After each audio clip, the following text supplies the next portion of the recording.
Like last night.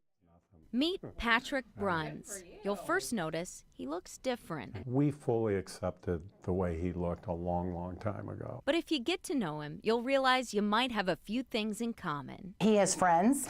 He socializes. He goes out. He's a die-hard Cards fan, and He's a thrill seeker. Slow down, somebody's in front of you. At birth, we found out that he had a syndrome called Apert's. And Apert's is a craniofacial syndrome that also has deformities of the hands and feet as well. It prevented his skull from growing normally, but at the same time it also prevented his face from growing. although Patrick lives a full life, there are a number of challenges that come with his condition. He's not able to bring air up through his nose and has to sleep with a machine at night to help him breathe. Also, Inability to chew. I have a tendency to choke when I eat. And that causes me to go to the emergency room. Hi! but one emergency room visit led Patrick to Dr. Kamlesh Patel. So he actually presented to our emergency room because there was a pin coming out because he's got some old hardware still in his face. He had asked us, have you guys thought any more about having another mid-face advancement done? At first, the family's answer was no.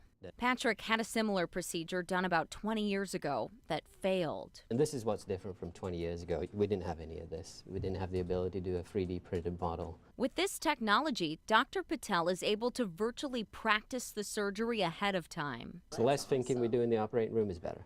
Just concentrate on doing the technical. After careful consideration, Patrick and his family agreed to go forward with the surgery. If everything goes good, then, you know, this will end up being a life changer for Pat. What should they know about you?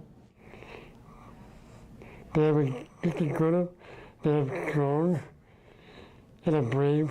So you can tell he's a very strong personality. And I think that'll help him through this because this is not easy, but you can tell for him he's a very strong person that can handle it. But it's the scarring that's hard. So it just takes time and patience to just wait and wait to release all that scar. I always tell our residents that you can never high-five in the operating room or never high-five too early. It's like wait until it's all over. It went really well, a little bit longer than expected, but so far we couldn't be more pleased. We can already see that his upper lip has moved forward. Cautiously optimistic.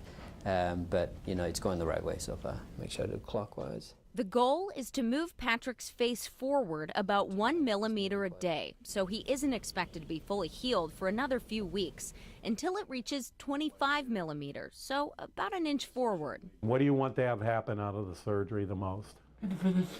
With someone when they have a halo like this on, it's not easy, but Patrick just takes it in stride. I think he sees the big picture and he's like, all right, let's just keep going. He's made us realize we need to appreciate little things much more. And there's always somebody worse off than you are. Marissa Hollowed, News 4.